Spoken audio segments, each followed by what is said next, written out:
I've been reading about Iron Man 3. So, this marks the beginning of Phase 2 of the MCU. And before now, I have not watched this movie, but now I can officially say I've seen the Iron Man trilogy.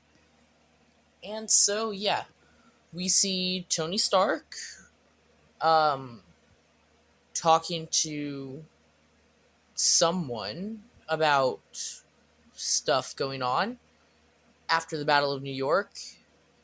But first, we flash back to New Year's Eve, 1999, where Tony's with a girl named Maya, and they meet Aldrich Killian, and Tony blows him off.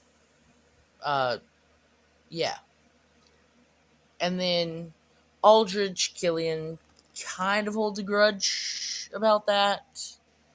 And then years later, Aldrich comes back, and he talks to Pepper, and then he's also the Mandarin. And Tony doesn't know that. Tony thinks that this random guy is the Mandarin because Aldrich Killian had an actor pretend to be the Mandarin. And so Tony, yeah. And then Tony flies. No.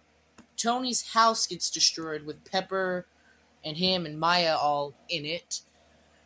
And then Pepper and Maya escape. Tony doesn't get out. He falls with the house, but he's not dead. He goes to Rose Hill, Tennessee, meets a kid named Harley. Harley helps Tony, and yeah.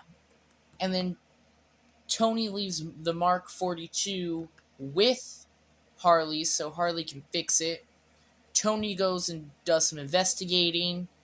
He finds out that the people behind the Mandarin attacks are working with AIM and also military veterans, and Aldrich Killian is making them into like molten lava people, and they also have a tendency of exploding. And then we see the Iron Legion, which I'll just throw up some of my favorites because there's a lot of them, and he uses that to fight the AIM people. And then he fights Aldrich Killian, and Pepper also becomes one of these molten people, but she doesn't join Aldrich. She gets it against her will, and yeah. And then we see Tony was talking to Bruce, and overall rating 12.